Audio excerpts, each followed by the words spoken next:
Ahora sí. Bueno, ahí estoy viendo mi pantalla. Mucho gusto. Mi nombre es Jesús David Bedoya. Yo soy residente de segundo año de psiquiatría de la Universidad de Antioquia.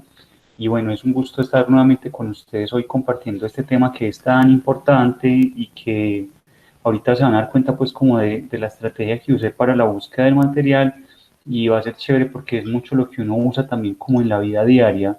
Entonces, el objetivo que yo me planteo con la revisión de este tema o con la charla que vamos a ver el día de hoy es un único objetivo, y es que todos de acá salgamos conscientes de la necesidad del manejo farmacológico, y que cuando uno pone en una balanza y va a evaluar riesgos versus beneficios de los medicamentos antipsicóticos, que es mucho lo que nos interesa pues en estos talleres, uno se va a dar cuenta y vamos a salir con la conclusión de que son mucho más los beneficios que los riesgos, y que realmente estamos pues frente a medicamentos muy seguros. Entonces, antes de empezar, pues unas definiciones básicas que yo sé que a veces, como por los afanes y por entrar como de lleno al tema, olvidamos. Entonces, lo primero es que nosotros no necesitamos fármacos si no tenemos una condición de salud. O sea, nosotros en ningún momento necesitaríamos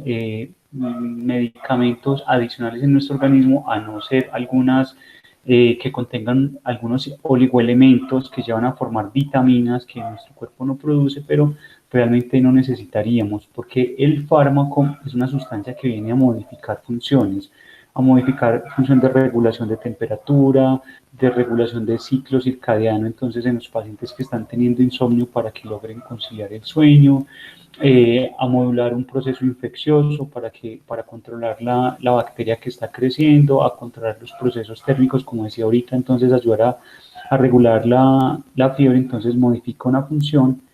El medicamento entonces tiene el fin terapéutico, y ese fin terapéutico pues es como lo estamos nombrando, entonces antipirético, antibiótico, antipsicótico, relajante muscular, porque finalmente esa función que estoy modificando, cuando yo diseño, yo no, cuando las empresas diseñan el medicamento, pues están buscando un fin terapéutico que sea pues reproducible en la comunidad. Y hay otra cosa importante también en esto mismo, es que uno dice, ah, ya se tomó la droga, ya vaya pues por la droga, reclámela. Entonces, droga realmente es un término que está más como relacionado con las sustancias psicoactivas, pues con lo que es la marihuana, los hongos, la cocaína, porque realmente lo que se busca con las drogas es un efecto psicoactivo, o sea, es alterar también una función, pero va a ser alterando pues como funciones que tenemos todos, como son la percepción. Entonces, por ejemplo, la marihuana o la cocaína está descrito pues que hace que uno tenga alucinaciones, incluso el licor, que se tengan alucinaciones, que se tengan falsas interpretaciones del entorno, también alteraciones del estado de conciencia. Y todos, pues para nadie es un secreto cómo queda alguien después de tomarse un montón de aguardiente, lo mismo que lo que pasa con las emociones. Entonces, como por ejemplo hay drogas euforizantes que llevan a que los pacientes o a que la persona se sienta muy exaltada, irritable, feliz, y hay otras que son depresoras, entonces llevan a que se sientan tristes, a que se sientan fatigados, a que se sientan como desvalidos, y es justamente porque esta droga viene y modifica una función, no consigue un fin terapéutico, sino un efecto psicoactivo que fue a través pues como de alguna de las modalidades, y también muy importante pues en la parte del comportamiento. Bueno, también es muy importante, y ustedes van a decir, pero bueno, si estamos hablando de fármacos versus terapias alternativas, ¿por qué traerles esto? Es porque, de acuerdo al objetivo que me planteo con esta revisión, es que salgamos sabiendo que los medicamentos son muy seguros. Entonces hay gente en este momento que no se quiere vacunar porque no, que susto la vacuna, nos van a poner un chip, bueno, por mil cantidad de cosas, pero la realidad es que los medicamentos tienen un trabajo que nosotros no vemos. Nosotros empezamos a ver los medicamentos después de esta fase, o sea, después de que los medicamentos entran a fase 4, es que nosotros nos enteramos de los medicamentos que están, y los que estamos pues en la academia nos damos cuenta que hay medicamentos en otras fases pero porque leemos artículos o por alguna otra cosa, no porque se esté divulgando. Entonces el medicamento entramos en contacto con él cuando está en fase 4. ¿Qué hay antes de eso? Encontrar que hay una región de una proteína, que hay una función de un neurotransmisor, encontrar una entidad molecular, o sea, un blanco terapéutico donde se puede actuar. Entonces, dopamina, listo, entonces podemos trabajar sobre dopamina y empiezan a aparecer muchos compuestos. Entonces, por ejemplo, con la dopamina es porque ellos dicen, bueno, sustancia negra, que es una parte del cerebro, está el núcleo accumbens, está el locus ceruleus, entonces ellos dicen, bueno, ¿y cuál será esa sustancia que se está produciendo por allá, que está haciendo que los pacientes presenten cambios comportamentales o cambios afectivos o cambios en la percepción? Entonces aparecen un montón de candidatos a decir yo soy, yo soy, yo soy, entonces empieza toda esta parte del descubrimiento molecular, entonces se lleva 4 a 6 años con los medicamentos empezar a decantar pues como de la cantidad de ofertas que el mismo desarrollador hace, de bueno, entonces voy a ligarlo con esto, voy a hacerlo en esta forma, a llegar a una fase preclínica que son 200, aproximadamente 250 componentes, y esa fase preclínica pues puede durar un año. En esa fase preclínica pues se hacen algunos estudios, pero los ensayos como tal, la parte de ensayos clínicos, entonces mira que aquí ya llevamos 7, 14 años, son los estudios de fase 1, fase 2, fase 3. Fase 1 generalmente se hace con estas fases, mejor dicho, para resumírselas, van a diferenciarse de acuerdo a con qué tipo de población se hace. La hago con población sana, la hago con población que tiene la condición que estoy queriendo evaluar, y lo otro es que ya se manda al mercado, y a partir de que se lanza al mercado sigue una fase 4 donde constantemente se está en una revisión y una vigilancia tecnofarmacológica, mirando qué efectos secundarios produce, y si es necesario, pues en algún momento se retira del mercado porque se ve que está produciendo en la comunidad como tal algún efecto no deseado. Y les decía pues lo de las vacunas, aprovechando pues el momento coyuntural que tenemos, es porque ustedes van a decir, claro, un proceso que se demora, aquí llevamos 7, 14 años, 16, y que sigue continuo, o sea, mínimo 20 años, y una vacuna que se van a aplicar a gente aliviada, porque en un año se desarrolla. Es porque justamente para hacer todas estas investigaciones se necesita mucho dinero. Y entonces lo que pasa con el desarrollo de las vacunas a un ritmo tan acelerado es justamente porque se inyecta un gran capital presupuestal para que este desarrollo se dé de una manera acelerada, y finalmente pasa por los mismos, ellos tienen un poquito pues de diferencia, pero pasan por los mismos estudios, pues por estudios muy similares, por características clínicas pues muy similares. Entonces eso le lleva a uno a pensar, cuando uno está frente a un fármaco, frente a un medicamento, uno dice, tengo el respaldo de que si esto tiene un registro de la FDA, que en inglés sería la Food and Drug Administration, en español la Administración de Comidas y Medicamentos de Estados Unidos, o si tiene una cosa que se llama la EULEAR, que es de Europa, y si tiene un registro INVIMA, uno dice, esto es un medicamento, esto tiene un proceso detrás de lo que yo estoy tomando ahorita, en esto han trabajado, y uno ya de ahí uno dice, estoy tomando algo seguro. ¿Que pueden aparecer efectos secundarios? Sí. ¿Que pueden aparecer efectos adversos? Sí, pero que hacen parte justamente de ese desarrollo, pero que ya se han testeado que nuevamente el beneficio es mucho mayor que el riesgo. Cuando uno habla de la esquizofrenia, yo creo que esta gráfica es más recorderis que otra cosa, pero cuando uno habla de la esquizofrenia, hay una cosa muy importante, y yo la traigo es porque quiero nuevamente sustentar pues como una parte biológica. Es porque los pacientes realmente uno se da cuenta que hay pues ustedes tal vez no, pero suele suceder que uno se da cuenta que el paciente está enfermo cuando aparecen estos picos. Cuando el paciente empieza a presentar, bueno, aquí lo puse un poco más adelantado, pero es cuando el paciente pasa este umbral. Estos son un poquito ruidosos, pero no tanto, pero cuando el paciente pasa este umbral, ya le puedo explicar a qué me refiero con eso, es que uno se da cuenta que algo está pasando. ¿Qué es este umbral? El umbral de unos síntomas que generalmente van a ser psicóticos, y les recuerdo pues ahí que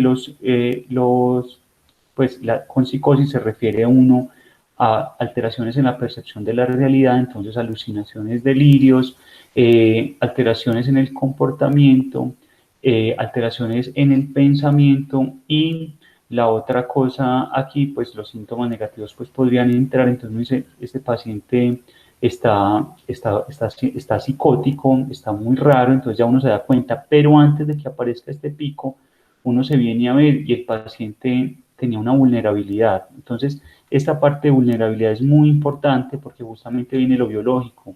Es que tiene un tío con esquizofrenia, la mamá tiene un trastorno afectivo bipolar, en la familia hay varias personas con enfermedad mental, entonces ya hay una cierta vulnerabilidad. Y si a eso le sumamos que el paciente no tuvo una muy buena infancia porque hubo maltrato físico, maltrato verbal, porque hubo problemas en el entorno familiar, porque hubo unas malas conductas, pues como en la crianza, entonces aparecen unos pequeños síntomas que son subumbrales, o sea, unos síntomas muy bajitos que no alcanzan a ser ruidosos, y es el paciente que de niño empezó a perder muchos grados escolares, se le dificultó leer, tenía problemas con la escritura, confundía las letras, era de pocos amigos, prefería estar muy encerrado. Entonces vienen a aparecer unos síntomas hasta que esos síntomas cada vez van siendo más importantes y aparece pues como un primer episodio psicótico. Y yo quiero que dejemos esta gráfica pues acá en stand-by, porque al final vamos a retomar pues como alguna información de acá, y es justamente por eso que les estaba contando de mi interés aquí en la parte biológica, de explicarles que hay una vulnerabilidad, que hay unos cambios, y aquí es muy importante que en esta fase prodrómica y esta fase psicótica, si uno pusiera aquí una línea de tiempo, estaríamos más o menos entre los 15 y más o menos los 25 años de edad. Entonces, ¿por qué voy con esto? Porque en estos periodos es cuando la corteza prefrontal se está terminando de desarrollar, cuando la poda neuronal, y es que el cerebro coge todas las redes neuronales y las especializa, empieza a cortar lo que no sirve, como cuando uno corta la maleza del bosque y se quedan las cosas buenas. Entonces aparece justamente la enfermedad en estas edades, en esta edad que es tan importante. Entonces viene a alterarnos algunos procesos que iban a ser naturales de desarrollo del sujeto, y por eso se va a alterar de alguna manera la neurobiología de estos pacientes, y van a empezar a aparecer síntomas. Acá, para terminar de darle un brochazo a esto, uno dice, bueno, pero este paciente está diciendo que tiene un mensaje de Dios, este paciente está muy raro y está diciendo que en la calle todo el mundo lo está vigilando, pero ¿cómo se produce eso? Ahorita que empezábamos, hablábamos de varios, esto sería un modelo para los nuevos, pues lo podríamos utilizar para explicar los nuevos antipsicóticos, pero acá son las nuevas teorías de cómo se producen las alucinaciones o los delirios. En el corte cerebral, en las áreas visuales, temporales, motoras y prefrontales, hay producción de glutamato, que es una sustancia del cerebro, de GABA, ácido gamilotílico, no me acuerdo bien del nombre, pero GABA es el mayor inhibidor del sistema nervioso central, glutamato el mayor excitador, y lo que pasa con esto es que ellos vienen hacia el área tegmentral ventral, que es una parte del cerebro, y a partir de ahí van a hacer que en el estriatum ventral, por el aumento en la dopamina, o sea, en este pasito acá se va a aumentar la dopamina, y ellos van a hacer que aparezcan las alucinaciones auditivas, los delirios paranoides o lo que nosotros conocemos. Entonces, nuevamente, para resumirles esta parte, lo que pasa es que neurotransmisores como el glutamato, aquí ya le ponemos también la serotonina, el GABA, lo que van a hacer es que ellos, a través de un estímulo al área tegmentral ventral, que es un área del cerebro simplemente, van a hacer que se produzca un aumento en la dopamina, y ese aumento en la dopamina a través del circuito mesolímbico va a ir a una parte del cerebro que se llama el área ventral estriatal, y ahí es donde se van a producir esta gama de alteraciones. Entonces, esta gráfica yo quiero pues que nos quede muy clara es porque justamente estamos diciendo, biológicamente podemos explicar por qué los pacientes van a tener alucinaciones auditivas, van a tener alucinaciones visuales, van a tener síntomas delirantes, y lo estamos explicando a través de la desregulación de algunos neurotransmisores o algunas sustancias en el cerebro.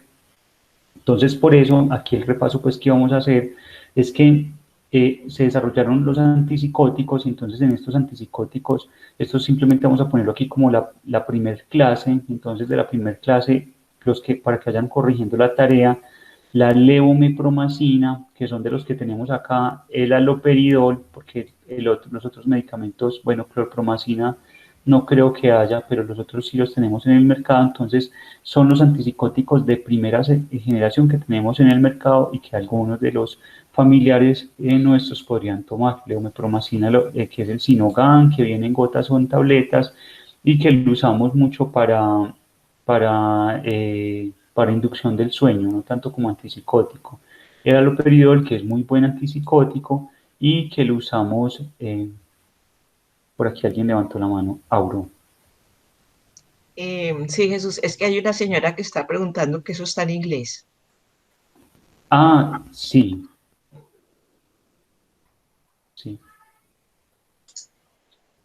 ¿Podrías, porfis, compartirle los nombres en español? Claro. Pues así, Sí, leyéndolo. levomepromacina y haloperidol son los dos que nos interesan de esta primer gráfica, pero sí, gracias por la observación, están en inglés, pero sí, levomepromacina y haloperidol. Y las otras no son... Los bueno, otros que tenemos ahí, pues que igual se leen, por eso no lo traduje: clorpromacina, flufenacina, perfenacina, tioridacina, trifluoperacina, clorprotixeno, la loxapina, dimoxid, ninguno están en inglés, pero la traducción es la misma. Ninguno de esos otros medicamentos lo tenemos en Colombia, son medicamentos ya muy viejos que ya no están en el mercado. Ay, muchas gracias por la aclaración. Perfecto. Listo, no, gracias a ustedes. Lo mismo acá, están en inglés, pero es amisulpride, amisulpirida, aripiprazol, clozapina, olanzapina, paliperidona, quetiapina, risperidona. Entonces, estos medicamentos, menos estos dos, que son el certindol y el sotepine, estos medicamentos pues los tengo subrayados porque no están en Colombia. Pero los otros, que son la misulpiride, el aripiprazol, la clozapina, olanzapina, paliperidona, quetiapina y risperidona, también para que revisemos la tarea, son medicamentos de segunda generación, medicamentos que usamos para el control de los síntomas, tanto afectivos, comportamentales, como síntomas negativos, y que son medicamentos que nos sirven para la esquizofrenia, en este caso. El aripiprazol, el amisulpiride, perdón, también el aripiprazol nos sirve para lo mismo, también el aripiprazol para la agitación y los cambios en el comportamiento.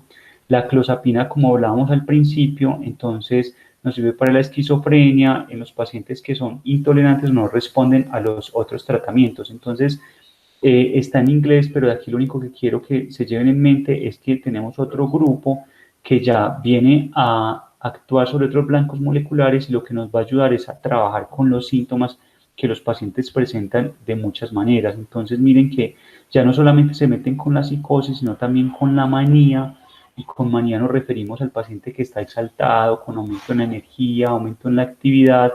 También se meten con la agitación en los pacientes que tenemos problemas comportamentales, e incluso a muchos pacientes se les deja unos esquemas de sedación con clozapina, con olanzapina, para los momentos en que estén muy agitados. Y también tener en cuenta de acá que hay una amplia gama de formas de presentación. Lo que más conocemos son las tabletas, pero risperidona también sabemos que pueden venir en goticas, puede venir también intramuscular, entonces para que lo tengamos en cuenta.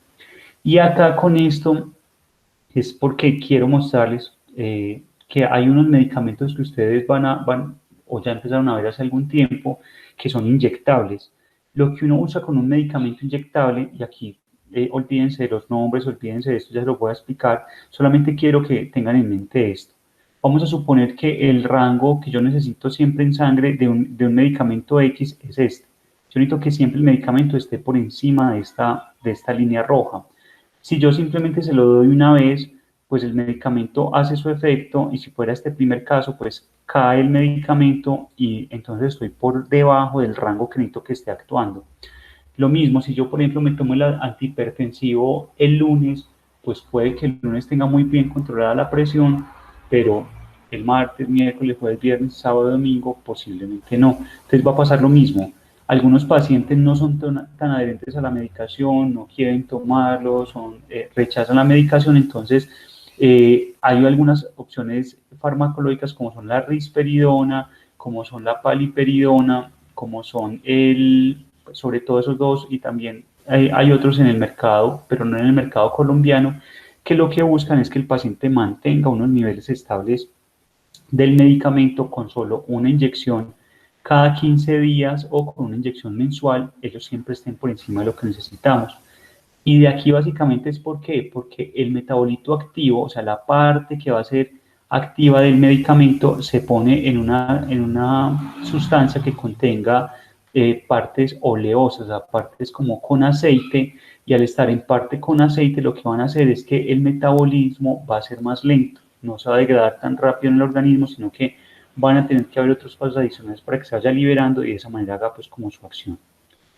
Bueno, acá en esta parte, pues ya les decía ahorita que uno tiene que estar muy pendiente con los pacientes de los efectos secundarios, y los efectos secundarios de la mayoría de los medicamentos de segunda generación pues van a tener que ver con el aumento del peso, con el aumento de los niveles de colesterol, de glucosa, y entonces son exámenes que por eso las compañeras tal vez en la anterior reunión les decían eso, revisar los paraclínicos, porque acá yo les dejo que al menos cada 12 meses, aquí, cada 12 meses ellos deberían de tener una toma de presión arterial, deberían de tener unos niveles de glucosa, deberían de tener un perfil de colesterol total, colesterol HDL, triglicéridos, entonces que sea al menos aquí cada 3 meses esta parte al inicio y cada 3 meses, y de manera anual tengan un chequeo médico general, pues donde se esté revisando el paciente, y que ese chequeo incluya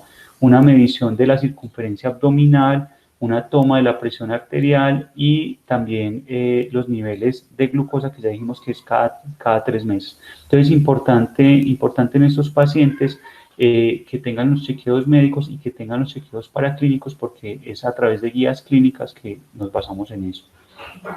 Básicamente, entonces, con los antipsicóticos, mensajes claves. Primero es que cuando uno piensa en si me voy a ir con una terapia farmacológica versus una terapia alternativa, a veces los pacientes le dicen a uno, no, es porque no la toleré. Entonces no hay excusa porque tenemos una amplia gama de medicamentos. Y ustedes han visto que incluso hay medicamentos que se construyen un poquito de risperidona con un poco de olanzapina más carbonato de litio, y se tiene un medicamento que actúe sobre varios blancos moleculares a través de darle 3 medicamentos diferentes. Entonces no hay excusa para no decir, es que ese medicamento no le sirvió porque hay amplia gama de medicamentos.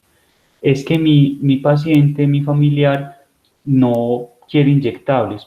Ya sabemos que no es tampoco excusa porque no todos los medicamentos vienen para inyectarse, y caso contrario, no es que mi paciente no se quiere tomar una pastilla todos los días, pues hay, por ejemplo, la paliperidona para aplicar de manera mensual, o incluso está en el mercado, no en el colombiano, aunque creo que ya está, que es una paliperidona de administración trimensual, o sea, cada 3 meses la inyección. No, es que yo no le voy a dar, yo prefiero llevarlo a que lo recen, porque es que realmente yo pienso que eso es lo mejor para él, porque los medicamentos no sirven. Pues ahorita, como les contaba, hay un origen de la aparición de los síntomas que tiene que ver con una desestabilización de algunos neurotransmisores. Entonces, realmente estos medicamentos tienen un poder antipsicótico que va a estar mayor para algunos medicamentos. Por ejemplo, si ponemos sobre la mesa olanzapina versus quetiapina, olanzapina va a tener un mejor poder antipsicótico, pero quetiapina, aunque es menor poder antipsicótico, tiene otros efectos pues como benéficos a su alrededor. Entonces, nuevamente eso nos lleva a enlazarnos con lo primero y es acerca de la amplia gama de medicamentos. No, es que yo no le quiero empezar el medicamento porque de pronto le cae mal. Los medicamentos, ustedes se han dado cuenta que los empezamos siempre con unos ajustes graduales, siempre con la menor dosis y evaluando a qué dosis se presenta respuesta para quedarnos con la menor dosis posible siempre. Muy importante para que ustedes tengan en cuenta, y es que como tenemos un medicamento que altera un metabolito, una sustancia que altera una función en el organismo, necesitamos un seguimiento con paraclínicos. Así que pereza, yo no se lo voy a hacer, es que esos chuzones cada 3 meses, es que ya se lo hicieron el año pasado. Entonces no, hay que hacer un seguimiento paraclínico porque justamente esos efectos que son secundarios y esperables de los medicamentos tenemos que estar vigilando cómo están. En la parte de riesgo-beneficio les exponía acerca del proceso que tiene desarrollar un medicamento y que ahorita cuando ustedes vayan a suministrar el medicamento a su familiar, sepan que el medicamento que tienen en la mano, tiene un desarrollo de muchos años, que hay gente que estudió mucho tiempo este medicamento para poder decir efectivamente funciona y lo vamos a sacar al mercado. Es que yo no le voy a dar el medicamento porque uno les da el medicamento y se pueden morir más fácil. Pero resulta que con el diagnóstico de enfermedad mental grave, los estudios dicen que hay una disminución en la esperanza de vida hasta de 15 años. O sea que uno pudiera pensar que los pacientes que toman medicamento pudiera pasar que disminuya pues su esperanza de vida, no por el medicamento, no porque se suiciden, sino por los efectos que la enfermedad trae sobre otros sistemas en el organismo. Es que yo no se lo voy a dar porque después quien lo despega de ese medicamento no tienen un poder adictivo y realmente lo que pasa con el medicamento cuando usted se lo quita y vuelve y se enferma es porque nuevamente la gráfica que les ponía ahorita, si yo tengo una gráfica de tiempo y yo necesitaba estar por acá para estar estable, pero yo voy a dejar el medicamento, pues se va a caer el nivel y en este momentico es que pueden reaparecer los síntomas. No es porque él se haya vuelto adicto, sino porque la concentración que debía estar por acá bajó y por eso es que aparecen nuevamente los síntomas. Acá, haciendo pues como la búsqueda de qué otras terapias existen para tratar a los pacientes, entonces me encontraba que tecleando pues en Google aparecía esta columna de opinión a través de una terapia que proponían en Noruega, donde decían a los pacientes no le estamos dando ningún medicamento y se están mejorando. Entonces, pues yo me puse a leer como así, ya no hay nada, pues ya no hay medicamentos, pues no le están dando medicamentos, ¿cómo están haciendo? Entonces ellos decían que era a través de algo que se llama el diálogo abierto, y uno dice, bueno, suena chévere, pero cuando uno va y lee más en el fondo el artículo, te dice que el uso prolongado de psicofármacos daña el funcionamiento cerebral.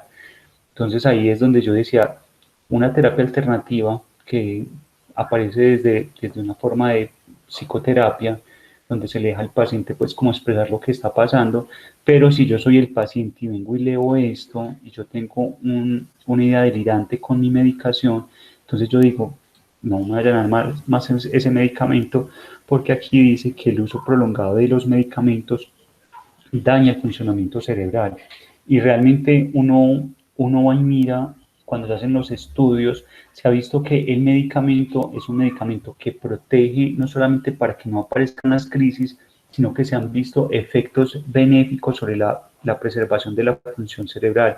Entonces es todo lo contrario, lo que daña el funcionamiento cerebral es la enfermedad.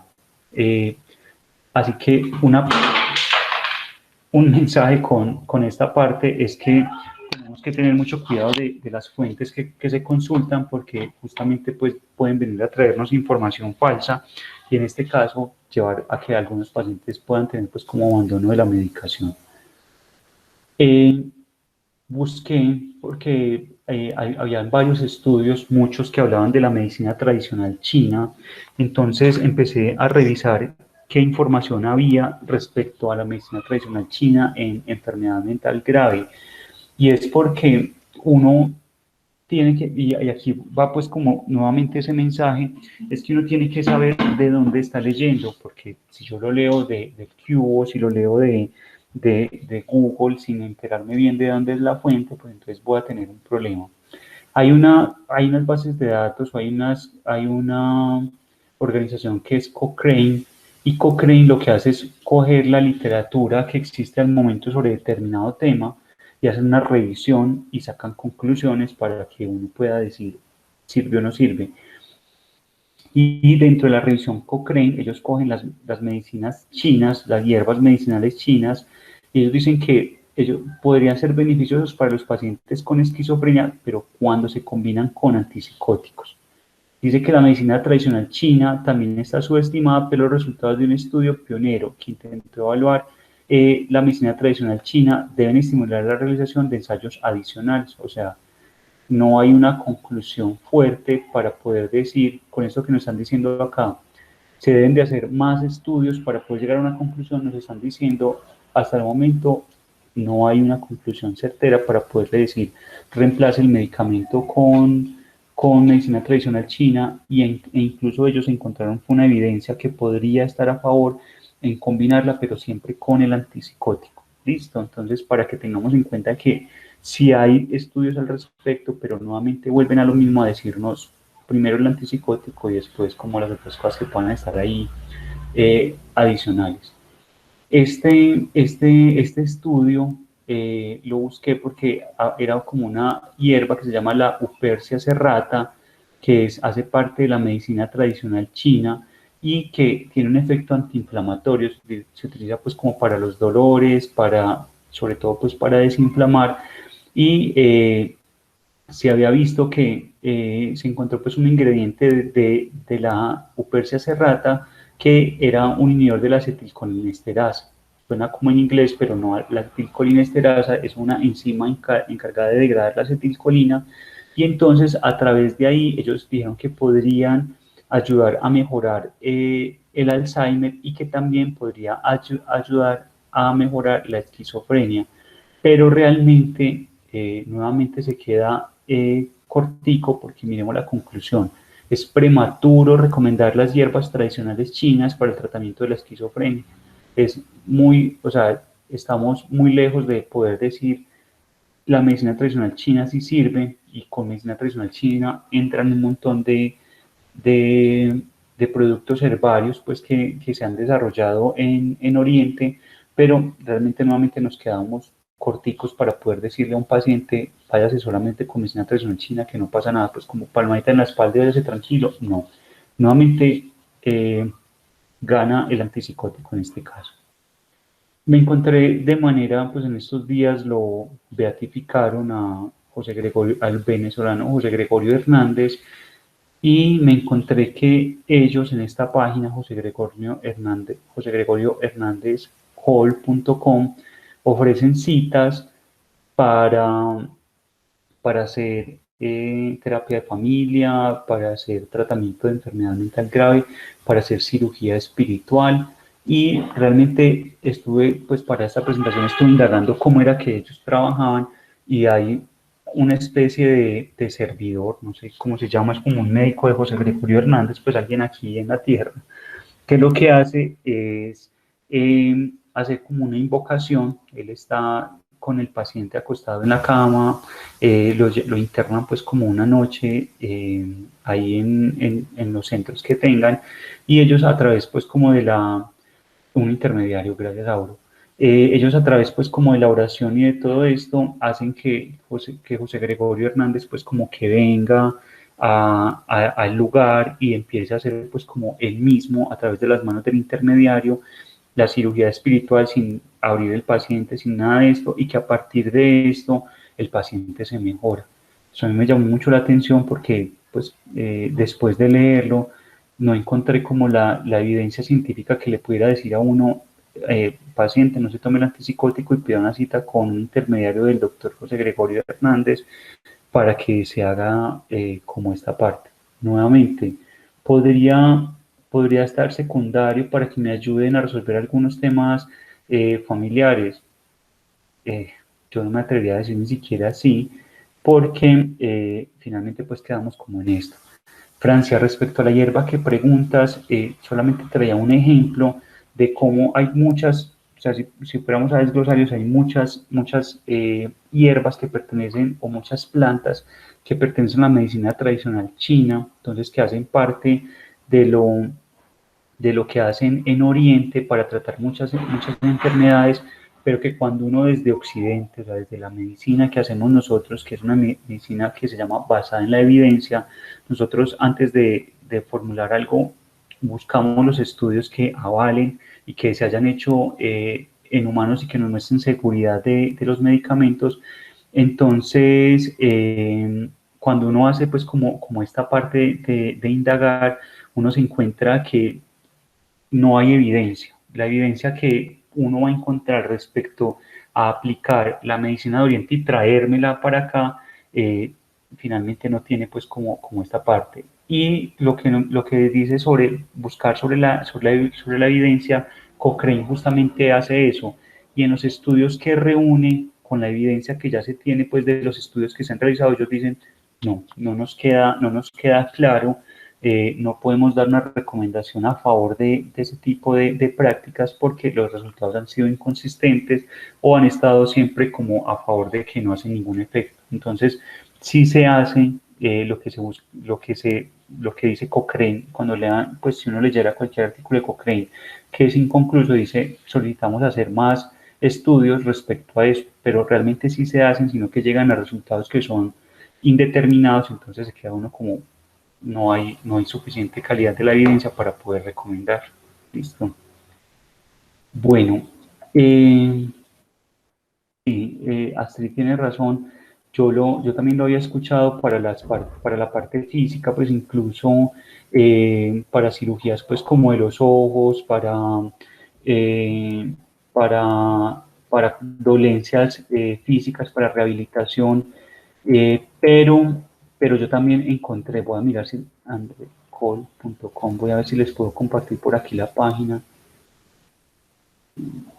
No me deja cargarla. José Gregorio Hernández Col.com. Ahorita se las comparto, ahorita al final damos una chequeadita para que vean que sí está pues como esa parte ahí de manera curiosa.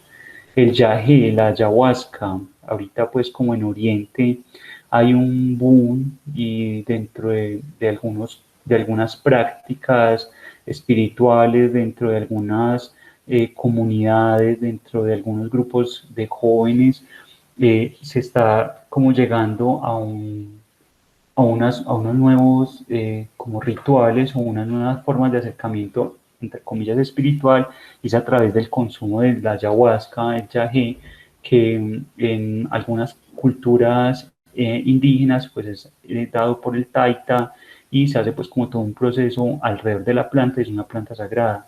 Acá lo dan unos taitas, pues conozco algunos taitas, por eso las comillas, porque no conozco pues como la formación de ellos, parece que son taitas, y lo que llevan a los pacientes es a unos estados que nos preocupan pues a la comunidad médica, y es porque puede llegar a existir una adicción al yagé, adicción a la ayahuasca, porque toca circuitos de recompensa, y si yo tengo algo que me toque circuitos de recompensa, me puede llegar a producir adicción.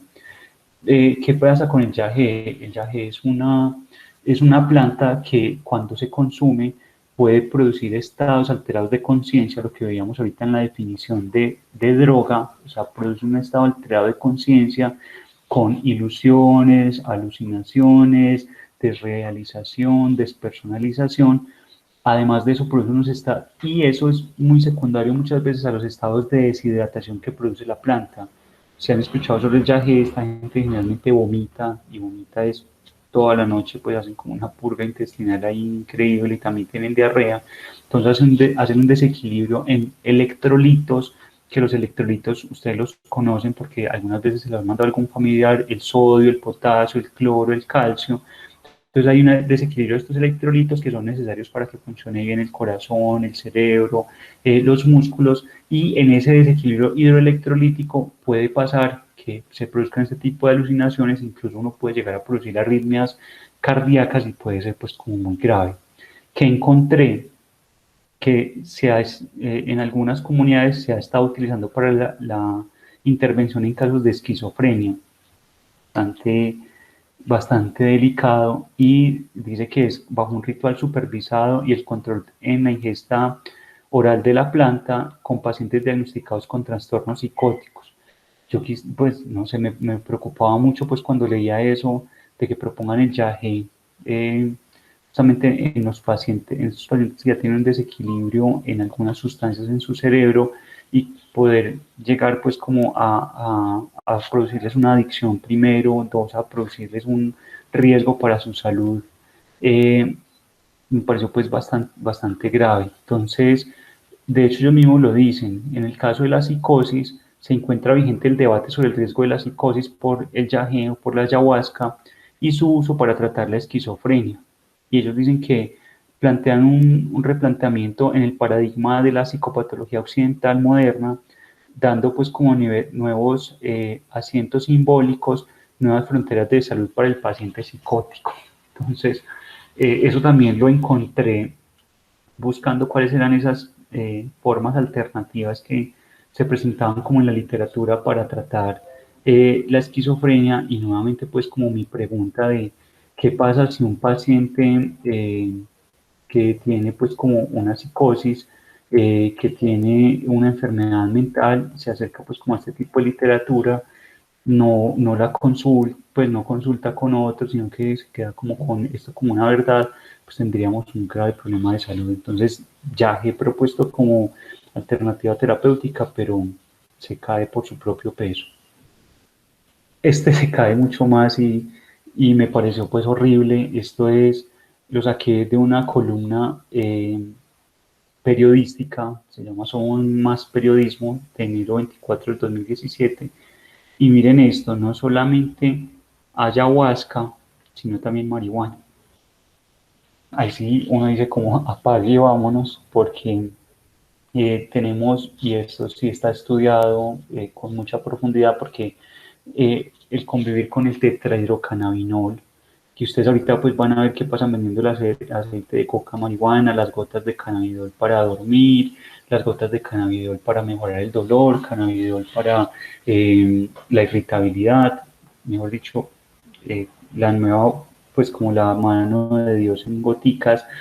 Realmente pues preocupa mucho, es porque la marihuana, el tetrahidrocannabinol, pues que es el componente activo de la marihuana que produce los problemas mentales, ya está muy estudiado, y se ha visto que incluso la marihuana, uno puede desarrollar esquizofrenia pues de alguna manera tengo la susceptibilidad genética, tengo los problemas en el neurodesarrollo, tengo los estresores como tal, y posiblemente tenía todo el cóctel ahí servido, pero yo venía bien y me iba comportando bien, y tenía un entorno protector, y conseguí un trabajo y conseguí una esposa y todo iba muy bien, y el paciente prueba marihuana y hace el primer episodio psicótico.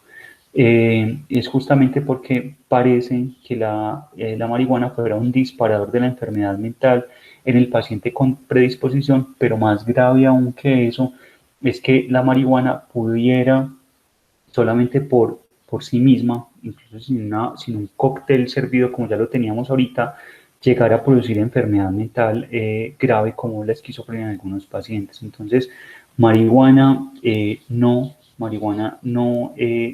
va a curar ni a mitigar los males de la mente. Y mensaje pues ahorita que estamos pues aquí como las familias es, hay solamente un laboratorio que está produciendo marihuana, y está solamente aprobada, lo que les decía ahorita, los estudios que se han hecho, aunque se ha visto a través del estudio que sirve para el sueño, que sirve para el dolor, para lo único que está autorizado es para un tipo específico de epilepsia. De resto no está autorizado para otras cosas, vale como 120.000 pesos, y es el único que tiene pues como un registro INVIMA para ser utilizado. De resto, las que venden en la calle tienen el grave riesgo de que no esté consumiendo cannabidiol, sino que esté consumiendo también tetrahidrocannabinol, y con eso pues que se esté metiendo una traba bonita pues como con el consumo de marihuana. Bueno, acá hay otra cosa que resume mucho de prácticas que no son tan ajenas a nosotros, porque finalmente nuestras raíces nos ligan mucho con nuestra historia. ¿Es el mismo cannabis o es otro? No, mira, lo que pasa, Astrid, es que la marihuana tiene dentro de sus componentes dos importantes, uno se llama cannabidiol y el otro se llama tetrahidrocannabinol. O sea, los dos vienen en la planta de la marihuana. Algunos dicen que algunos se expresan más en la hembra, en la planta hembra que en la planta macho, pero realmente se expresan lo mismo. Para yo poder estar seguro de que lo que tengo aquí es cannabidiol y que ya eliminé el tetrahidrocannabinol, pues tendría que tener un buen laboratorio que lo esté produciendo, un buen proceso de separación. Entonces me llama mucho la atención que por ahí, pues como algunos hippies o algunas culturas le ofrecen a uno cannabidiol, entonces uno dice, ¿cómo lo separarían? O sea, ¿en cuál estufa de gas harían ese proceso de separación para yo estar seguro de que me estoy tomando gotas de cannabidiol y no de tetrahidrocannabinol? Entonces es el mismo cannabis medicinal y la palabra cannabis viene del cannabidiol, sí es exactamente eso.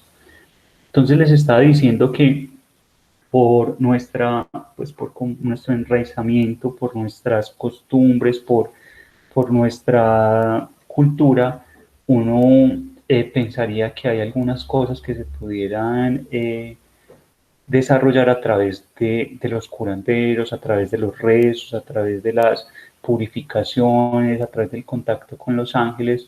Y entonces este artículo que está publicado en Lancet, Lancet es una revista de divulgación científica, habla de la eficacia de los curanderos tradicionales en el tratamiento de los trastornos mentales y hacen una revisión sistemática, tipo lo que hace Cochrane, de coger varios artículos y revisar qué evidencia queda al final. Y ellos dicen, los curanderos pueden ayudar a aliviar el sufrimiento, mire que no es aliviar la enfermedad, el sufrimiento, y a mejorar los síntomas leves de los trastornos mentales, tales como depresión y ansiedad. Y sin embargo existe poca evidencia para sugerir que cambien el curso de las enfermedades mentales graves como el trastorno afectivo bipolar y los trastornos psicóticos. Entonces, nuevamente a través de la evidencia, les estoy contando y cómo pudiera un curandero ayudar a aliviar el sufrimiento y mejorar los síntomas. A veces con la escucha empática, con la normalización de los síntomas, o sea, con que no tenía que ser curandero para escuchar qué le estaba pasando al paciente deprimido, al paciente ansioso, no tenía que ser curandero para darle un consejo respecto a cambios que pudiera hacer instantáneamente, ayudan a que síntomas leves y el sufrimiento que traen los pacientes pues, por trastornos como ansiedad y depresión mejoren, pero no tiene ninguna evidencia y no mostró ningún resultado en enfermedades mentales graves. Entonces hasta ahí tenemos que medicina oriental, no, tenemos que ayahuasca, yagé, marihuana y la parte de los curanderos y este tipo de terapias no sirven para manejar la esquizofrenia. ¿Qué sí sirve? Y acá me voy a detener un momentico. Ustedes ven acá un libro que está escrito por Aaron Beck y por Neil Rector y se llama Esquizofrenia, pero aquí lo que más me gusta de esto es que es terapia cognitiva, investigación y terapia pues para esos pacientes. ¿Qué hay con esto? Resulta que esto es una oferta que nosotros no encontramos siempre con el diagnóstico de la enfermedad. Tiene esquizofrenia, risperidona, 2 miligramos cada noche vía oral y le vamos a dar también un poquito de fluoxetina para ayudarle a mejorar los síntomas negativos o le vamos a dar un aripiprazol. Bueno, pero muy poquitas veces, yo creo que es muy contado el psiquiatra o muy contado el centro y es justamente porque no tenemos la oferta que se quisiera de profesionales en salud mental, hablo de los psicólogos y algunos psiquiatras formados en terapia cognitivo-conductual. ¿En qué se basa esto? Se basa en una tríada básica y es que una situación me trae un pensamiento, el pensamiento me trae la situación y esto me trae una emoción. Entonces, Cuando yo estoy triste, yo me paro 2 segundos y pienso por qué estoy triste, y entonces yo ya entiendo, estoy triste porque me llegó el pensamiento automático de que ya todo se durmió y nadie me está poniendo cuidado. Si yo me quedo consintiendo ese pensamiento, pues entonces apago el computador y me voy y entonces se acabó la charla. Pero cuando yo hago un razonamiento diferente con ese pensamiento, listo, no, entonces se quedan dormidos, voy a activarlos, les voy a contar de terapia cognitivo-conductual, entonces hay una forma de relacionarme con el pensamiento que es diferente.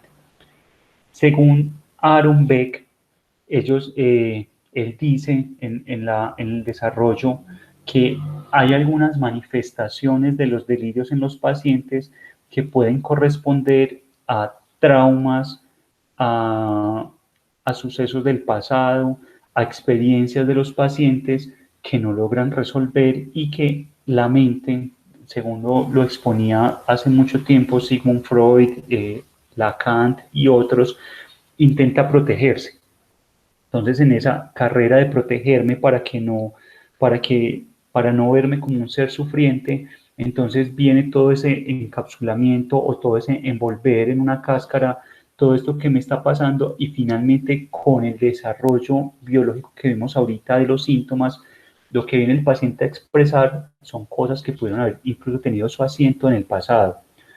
Por ejemplo, un paciente que está con unas ideas megalomaníacas, unas ideas de grandiosas, de que es una persona súper importante, es una estrella de cine, tiene muchas casas, no sé qué, uno pudiera ir a mirar el trasfondo y se presenta en un paciente que generalmente es muy tímido, que fue rechazado pues como en el colegio, que tendía a estar muy aislado, que tuvo en algún momento pues un impacto sobre su salud mental, algún comentario o algo que pasó en la adolescencia, y entonces esa estrategia del delirio viene de alguna manera, uno, a darle como un nuevo punto de vista de su yo, de lo que es él, y dos, viene a que un terapeuta cognitivo-conductual pueda empezar a interrogar.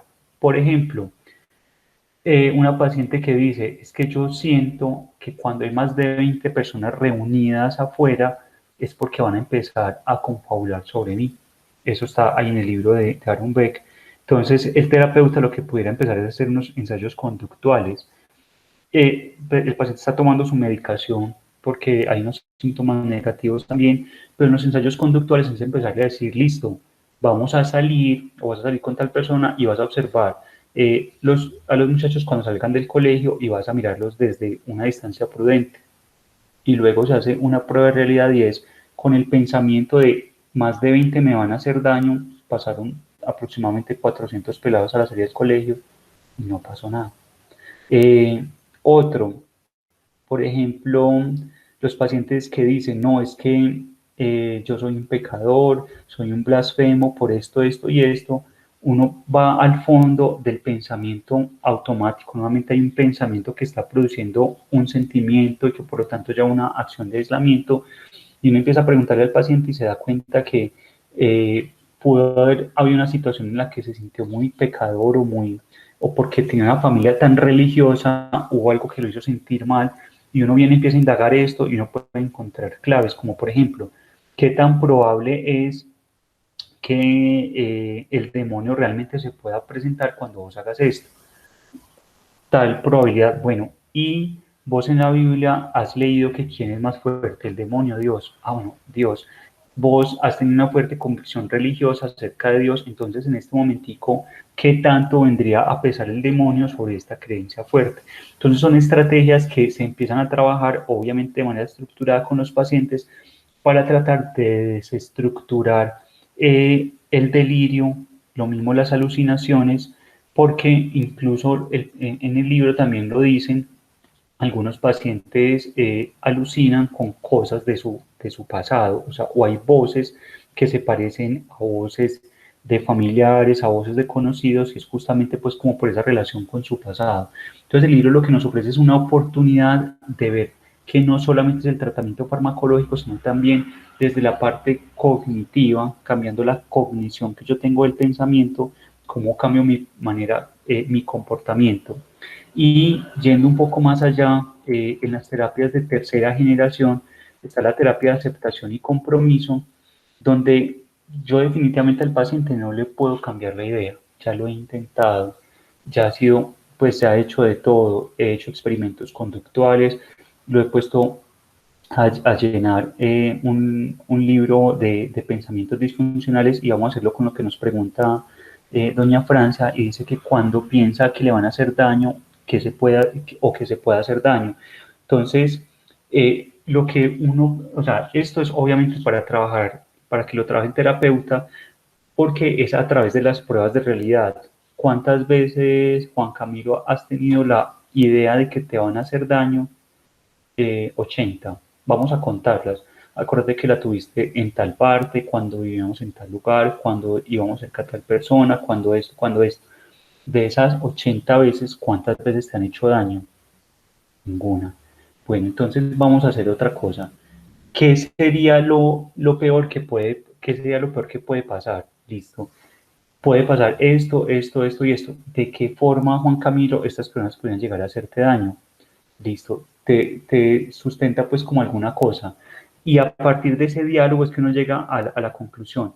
Será entonces que habiendo tenido este pensamiento tantas veces, y aquí quiero aprovechar el ejemplo para introducirlo en la terapia de aceptación y compromiso, habiendo tenido tantas veces ese pensamiento, no se ha materializado, no tienes deudas con nadie, no tienes asuntos pendientes, ese pensamiento va a seguir apareciendo, Juan Camilo.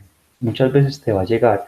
Lo que vamos a cambiar como terapeuta, lo que te voy a proponer es que cambiemos la forma en que me relaciono con ese pensamiento. Porque yo puedo pensar que soy millonario y eso no me hace millonario. Yo puedo pensar que me van a hacer daño y eso no hace que me hagan daño o no hace que evite que me hagan daño. Entonces la forma en que yo me relaciono con ese pensamiento va a hacer que cambie la conducta que tengo frente a ese pensamiento por una conducta que sea de alguna manera más adaptativa y que lleva a que el paciente pueda, frente al mismo pensamiento, simplemente dejarlo pasar, debatirlo o cambiarlo por otro pensamiento. Son opciones que se pueden proponer. Pero como te digo, Francia, se trabaja a través del terapeuta cognitivo-conductual, del terapeuta mindfulness, del terapeuta DBT, del terapeuta en aceptación y compromiso, incluso también desde las terapias de primera generación, pues como el psicoanálisis, que son más largas, pero acá lo chévere y era con lo que quería pues como cerrar esa parte, es porque le queda a uno como bueno, no solamente llenarlo de pepas, no solamente es esto, sino también tratar de hacer una reestructuración cognitiva, y si no lo puedo, tratar de hacer una reestructuración comportamental frente a las vivencias que ellos están teniendo, porque ya lo vimos, no se la están inventando, no la están imaginando, la están viviendo realmente. Entonces, ¿cómo cambiamos la vivencia o el acercamiento que el paciente tiene frente a estas experiencias? Bueno, porque hay pacientes que sí les sirvió el yaje, o sí les sirvió la marihuana, o sí les sirvió el rezo, o sí les sirvió, y voy a pasar primero a este y después me devuelvo, es porque dentro del espectro de la esquizofrenia nosotros podríamos clasificar los pacientes en tercios. Hay un tercio de los pacientes que hacen un episodio de psicosis único en la vida. Se psicotizaron una vez y uno lo sigue acompañando por ahí por 2 años y nunca vuelven a presentar ningún otro episodio psicótico. Fue el único en toda su vida, eso es un tercio de los pacientes. Hay otro tercio de los pacientes que hacen varios episodios psicóticos y pueden remitir, o sea, se pueden aliviar de su enfermedad. Y hay otros pacientes que es el otro escenario, que es un poquitico más del tercio, son los pacientes que no hacen remisión, pacientes que persisten con síntomas psicóticos, con síntomas comportamentales, con síntomas organizados, y son esos pacientes que son crónicos y necesariamente necesitan el medicamento crónico. Incluso un episodio único, cuando uno le llega a un paciente que se psicotizó por haber fumado marihuana y está creyéndose Michael Jackson y no sé qué, incluso ese paciente que es el primer episodio psicótico, no hay factores de riesgo, le damos medicamento y lo acompañamos unos meses y después se lo desmontamos porque uno no quiere darse el chance de que ese episodio haya sido solamente por la marihuana o sea el debut de una enfermedad mental grave. Entonces quiero contarles eso para que ustedes vean que sí hay unos pacientes que se mejoran y a veces no fue porque lo llevaron al rezo o es que yo le dejé de dar esas pastillas y se mejoró, no, es porque hay realmente dentro del espectro de la enfermedad algunos pacientes que pudieran llegar a hacer remisiones.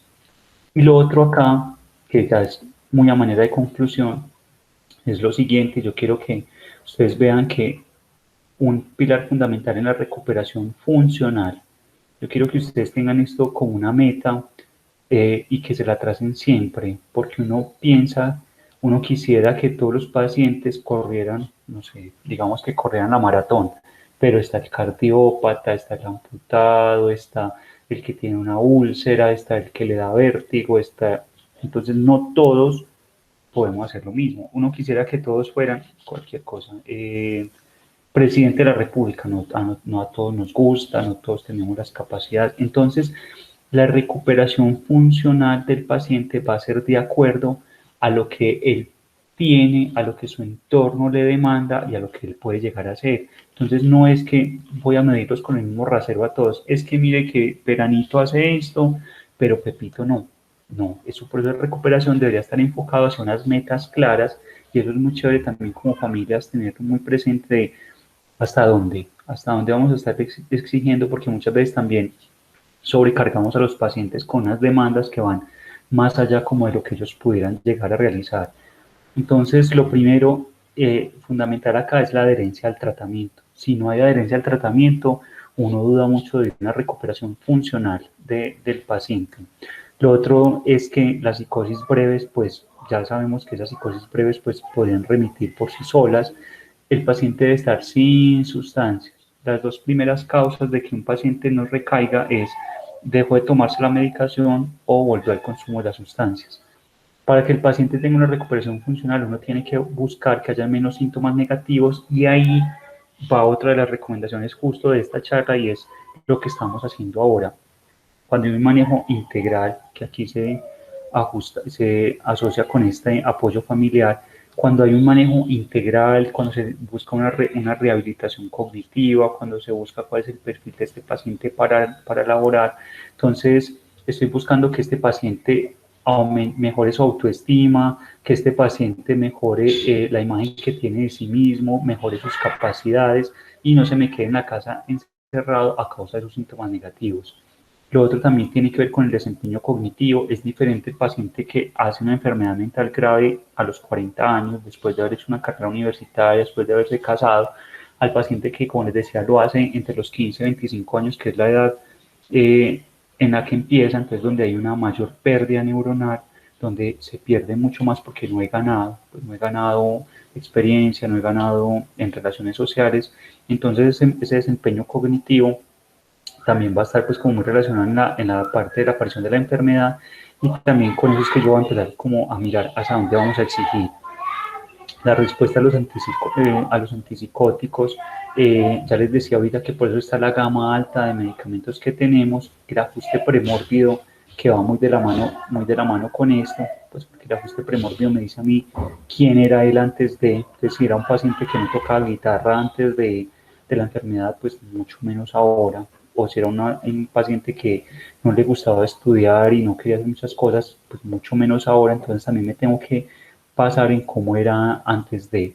La alianza terapéutica, que siempre va a ser fundamental, contar con un buen psiquiatra, tener una buena red de apoyo, pertenecer a los grupos, siempre va a ser muy importante, y esto de la mano pues del tratamiento integral. Como les decía ahorita, no es solamente dar la PEPA, sino dar la PEPA y acompañarlo, darle el medicamento, perdón, y acompañarlo a hacer deporte, acompañarlo a sus actividades lúdicas, conseguir un terapeuta cognitivo-conductual si está en las medidas de las posibilidades para trabajar pues como toda esta parte.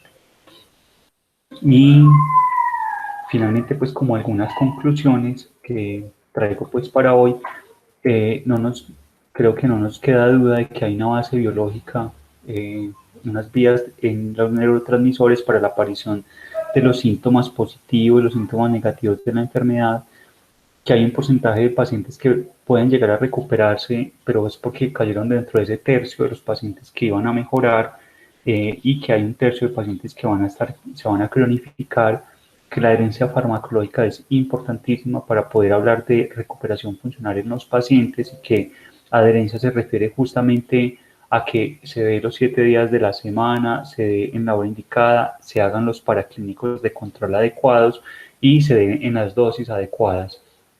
Lo otro, el consumo de sustancias, pues que viene a empobrecer el diagnóstico de los pacientes, entonces deberían de estar libres del consumo de sustancias y muchos pacientes incluso les van a decir que la sustancia les ayuda a aliviar síntomas. Hay algunos estudios que dicen que el paciente justamente busca la sustancia para tratar de sentirse mejor, pero ¿a cuál costo? ¿A cuál costo yo me quiero llegar más rápido yéndome por la calle que atracan en lugar de dar la vuelta larga? Entonces, ¿a qué costo el paciente quisiera mejorar sus síntomas ansiosos con el consumo de cigarrillo, marihuana, etcétera, en lugar de hacer otro tipo de acercamientos como una terapia psicológica, como las terapias de rehabilitación? Listo. Esas terapias de apoyo son basadas en evidencia científica.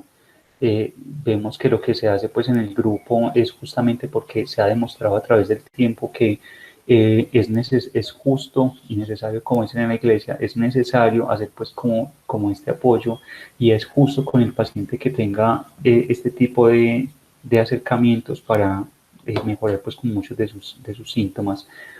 Y por último, es que uno dice, no, le voy a dar la hierba de San Juan, le voy a dar la pasiflora, le voy a dar la valeriana y finalmente los medicamentos, por ejemplo, la aspirina viene del saúco y la aspirina tiene unos efectos tenaces gastrointestinales que puede llegar a producir pues sangrado gastrointestinal o sangrado pues en otras partes con los traumas leves, o por ejemplo el bromuro de iosina, que es para el dolor abdominal.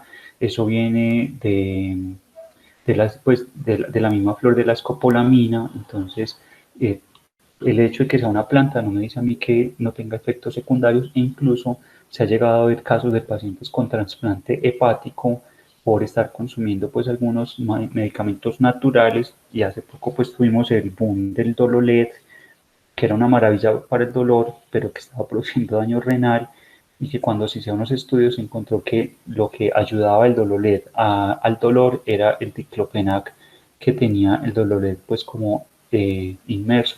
Entonces, con los medicamentos naturales no nos confiamos, no nos gusta tanto y nos da mucho susto pues con la función hepática, porque ya los medicamentos psicofármacos pueden actuar sobre el hígado, entonces no nos gusta ponerle otra cosa que pudiera llegar pues como a causar este tipo de alteraciones. Bueno, esto era lo que traía para hoy. Espero haberles dejado alguna cosa en mente y quedo pues como atento a preguntas, recomendaciones. Adelante.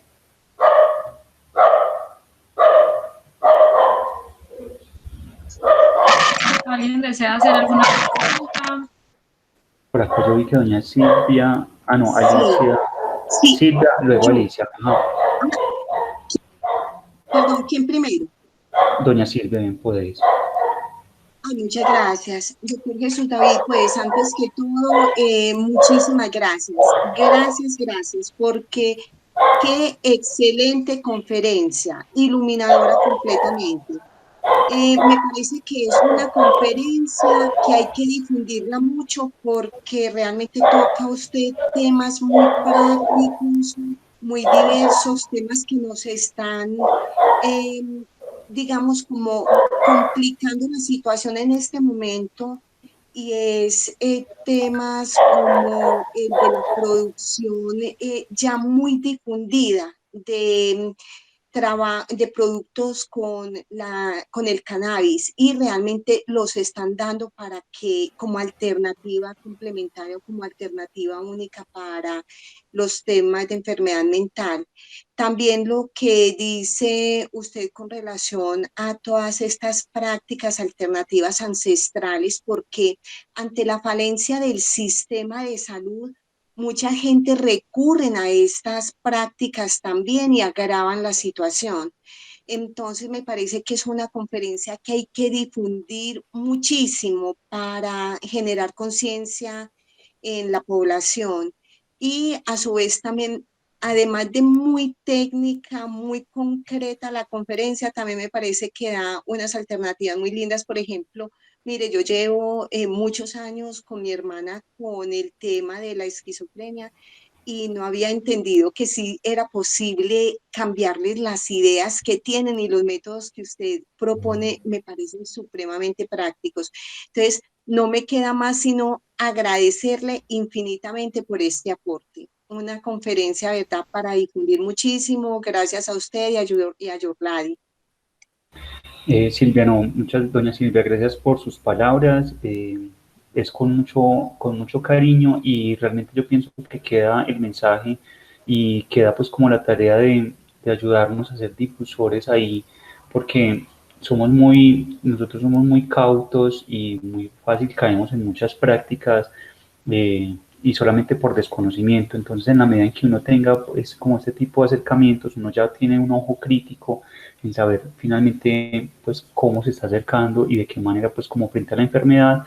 Y respecto al último tema, invitadísima pues como a que consultes con la EPS, a buscar un psicoterapeuta que los hay, que hagan terapia cognitivo-conductual en esquizofrenia, porque es chévere ofrecer esa alternativa para mirar de qué manera, porque uno se encasilla mucho en discutir sobre el pensamiento, sobre la idea, porque finalmente el delirio o la alucinación viene sentada sobre el pensamiento.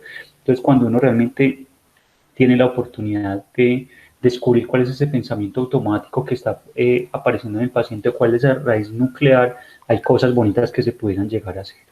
Gracias, doña Silvia, nuevamente, y doña Alicia por aquí levantó la mano. Buenas tardes, doctor. Mire, qué conferencia tan clara. ¿Sí me oye? Sí. Sí, señora. Sí, muy versado pues en el tema, ¿no? Pero yo quería preguntarle una cosita que he tenido la duda hace días y ahora lo logré pues saber ahí en la explicación. ¿Qué son los niveles, dice, bajos niveles en sangre? O sea, que por qué se descompensa la persona, porque yo también en la conferencia de ahora del Día de la Esquizofrenia, la oí al médico que estuvo dando la conferencia sobre la patología dual, también le oí eso, los niveles bajos en sangre que descompensan una persona, puede ser cuando toma otra medicación, por ejemplo, para lo del cigarrillo, así. Entonces yo quería como entender un poquito ese lado, a ver. Gracias, Doña doctor. Alicia, no, gracias a usted por las palabras. Y cuando hablamos de bajos niveles en sangre, a ver, ese término puede ser usado para dos cosas. Uno es que, por ejemplo, yo le mido a usted niveles de litio en este momentico o a Gladys, pues voy a encontrar niveles de litio en cero, porque nosotros normalmente no tomamos litio. Esos niveles en sangre entonces se utilizan para monitorizar la adherencia al tratamiento y para ir haciendo ajustes. Entonces, por ejemplo, ajustes del litio, ajustes del ácido valproico y en algunos países incluso ajustes de algunos antipsicóticos como la clozapina. ¿Qué pasa con estos bajos niveles? Ahorita ya es de la parte como un poquito más fina y tiene que ver como que si yo, por ejemplo, y lo hemos escuchado, pues hay algunas hormonas, algunos neurotransmisores, perdón, como son la serotonina, la adrenalina, la noradrenalina, la dopamina, que ellas están en un cierto equilibrio, ¿cierto? Entonces ellas están en el sistema nervioso central de alguna manera en que están en la proporción justa. Cuando uno ve que el paciente tiene bajas en serotonina, por ejemplo, el paciente empieza a estar angustiado, a tener ideas obsesivas, a estar un poco más preocupado de lo normal porque se bajó la serotonina.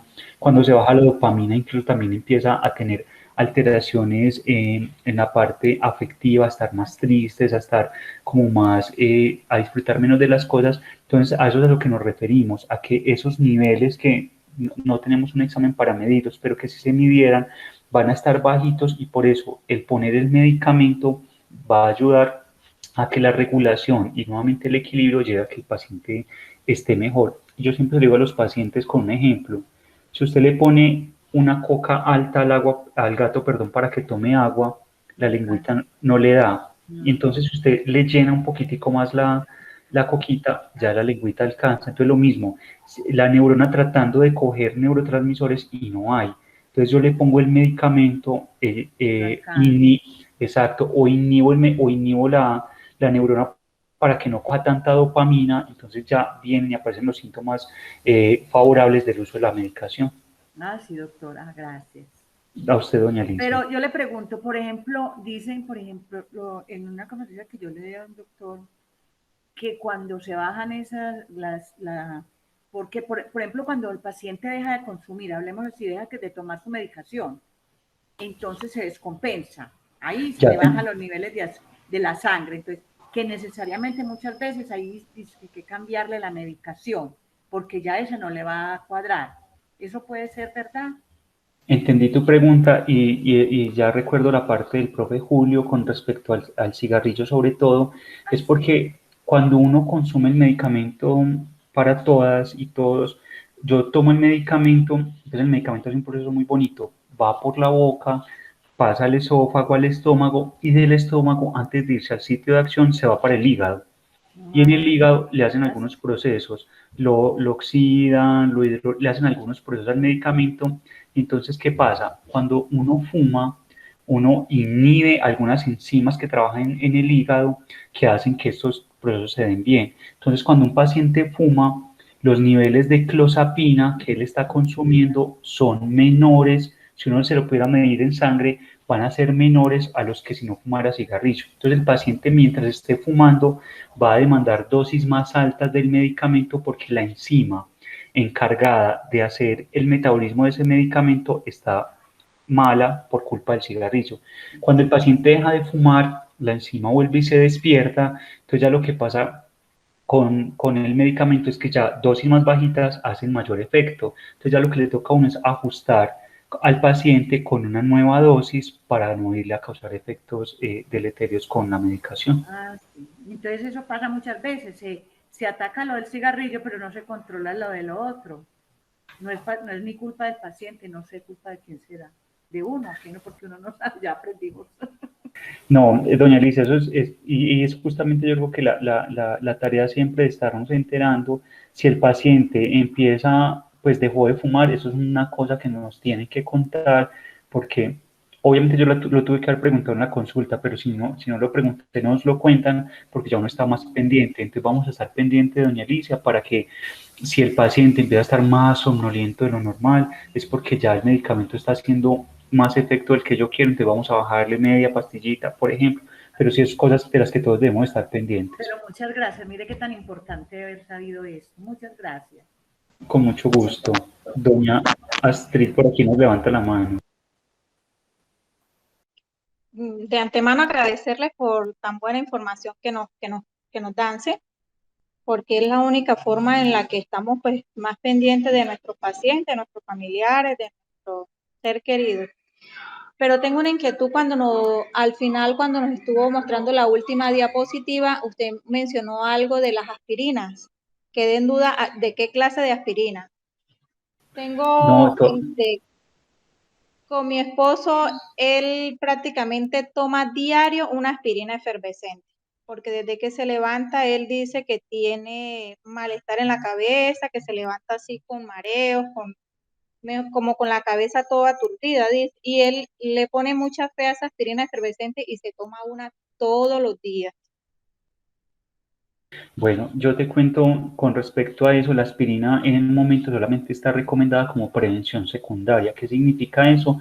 Si a mí ya me dio un infarto o me dio un derrame cerebral, pues que viene siendo un infarto en el cerebro, entonces mandan al paciente a tomar aspirina para evitar nuevos episodios trombóticos que puedan pasar, porque la aspirina le sirve para el dolor de cabeza, sí, porque hace una parte de analgesia, pero el efecto que tiene sobre las plaquetas es cuando yo me corto, viene y se forma una costra, y esa costra tienen que llegar plaquetas también. Hay una parte que se llama el factor de adhesión, o sea, para que se peguen las plaquetas, hay un factor que la aspirina inhibe. O sea, cuando yo me tomo una aspirina, ese factor no está, entonces las plaquetas no se pueden pegar. Si no se pueden pegar, no se pueden formar los trombos con los que yo voy a hacer la hemostasia. Entonces, ¿qué pasa con un paciente que toma aspirina sin indicación médica? Cuando uno mira los estudios de las revisiones sistémicas, el paciente está en más riesgo, o sea, está haciendo un mayor riesgo para su salud que el beneficio que supuestamente está haciendo, porque uno escucha que los pacientes le dicen, me tomo la aspirina para que no me dé el infarto. Entonces, en el caso de tu esposo, si él no ha tenido infarto, no ha tenido derrame cerebral, no está recomendada la aspirina y hay otras opciones pues que con el médico se deberían de discutir porque no, realmente es más el riesgo de tomar la aspirina que el beneficio que pueda llegar a ser.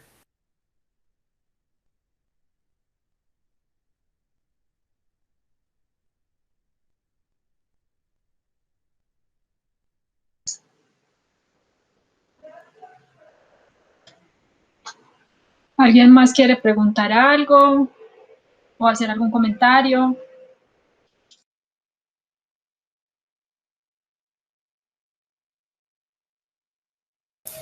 Muchas gracias, doctor, porque realmente muy interesante. Yo creo que es que aquí se cumple de que tenemos que aprender porque uno a veces ve las cosas, hasta lo vuelve muy paisaje, los síntomas que tienen nuestros familiares y la idea es que siempre lo que damos se lo reportemos a ustedes, los psiquiatras, porque son los que pueden en cualquier momento definir si la dosis es no, sino que uno a veces lo vuelve muy paisaje y dice, no, esto es normal. Entonces creo que es muy importante siempre informar cada uno de lo que se vea en ellos. Y de nuevo, muchas gracias. Con mucho gusto, gracias a ustedes, Josefina, por la invitación. Doctor, yo también le quería dar las gracias por la charla de hoy. Aprendí cosas nuevas.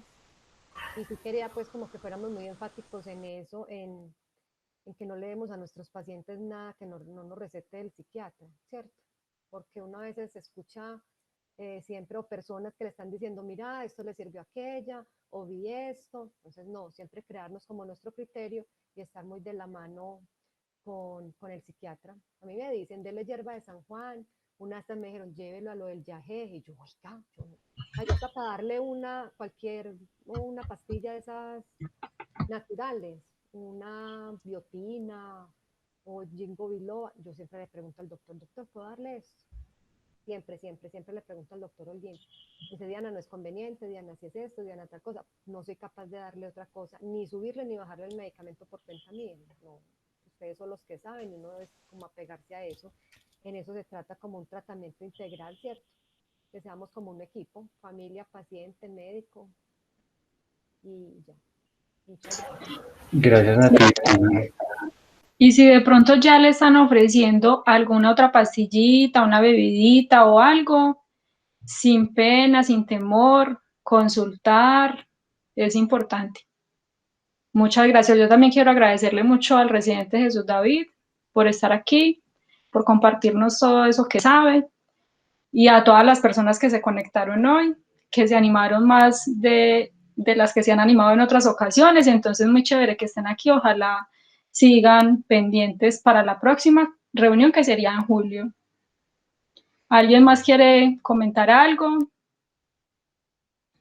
No, a mí me gustaría reforzar lo que dijo Diana, que me parece interesante y que no les dé miedo de verdad preguntarle al médico, o al terapeuta, al psicólogo, pues que tengo ganas de darle ginkgo biloba o que me hablaron del yagé, pues eso tampoco es un pecado, ¿cierto? Y eso es lo que ofrecen o que me dijeron que fuera donde San Gregorio Hernández y pues, o sea, también es válido que ustedes, pues en estas circunstancias busquen opciones, pero que también se documenten, como dice el doctor Jesús, ¿cierto? Entonces, sí, siempre preguntar y con tranquilidad.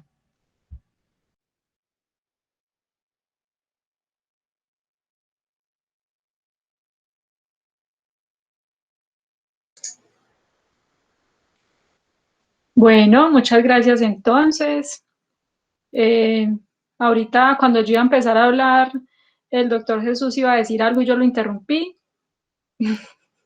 No, simplemente le quería pues agradecer a Diana, porque es que realmente yo creo que Diana nos da un ejemplo de lo que buscamos en esta parte de la alianza terapéutica, que era uno de los pilares que veíamos para la recuperación funcional, y es justamente esa alianza que se tiene que formar con el médico, pues verlo como un aliado en el tratamiento y que siempre nos consideren de esa manera, porque yo no creo que hayan médicos queriendo hacer daño con la medicación, sino que siempre estamos queriendo buscar lo mejor, y en ese orden siempre son bienvenidas las preguntas, siempre, porque como decían ahorita doña Alicia, como decían doña Silvia, pues el conocimiento no está siempre al alcance, y nosotros pues ya estamos pasando por acá adquiriendo ese conocimiento. Entonces qué rico poder hacer las preguntas y uno resolver finalmente esas inquietudes que va teniendo en el día a día.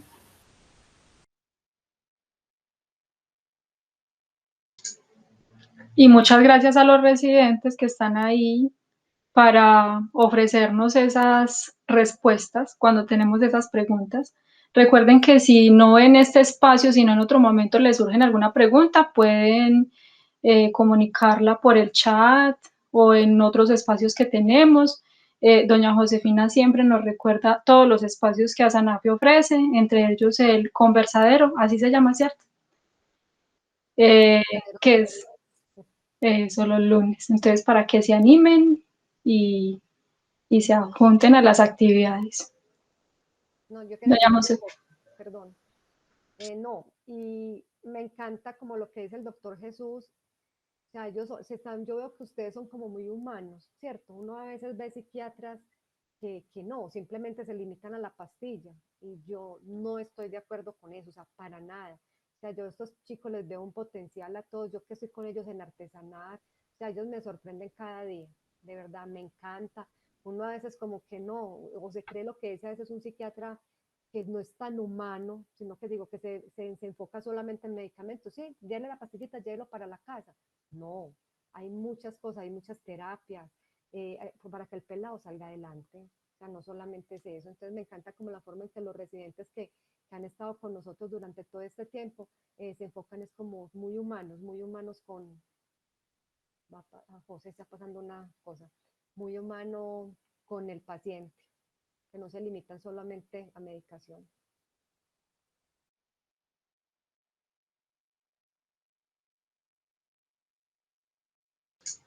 Doña Josefina, adelante.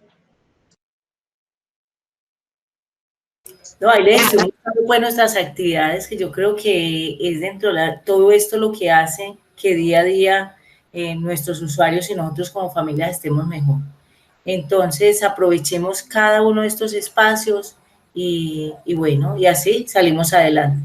De nuevo, doctor, muchas gracias, Yolai, Aurora, y a todos pues por participar en esta gran actividad. Muchas gracias. Bueno, que estén muy bien. Bueno, hasta luego. Feliz tarde. Muchas gracias, feliz tarde, que estén bien, gracias. Chao. Ya se fueron muchas que no quisieron hablar, en otro momento nos contarán. Feliz día. Mil gracias a todos. Chao. Gracias, chao. Feliz tarde. Igual.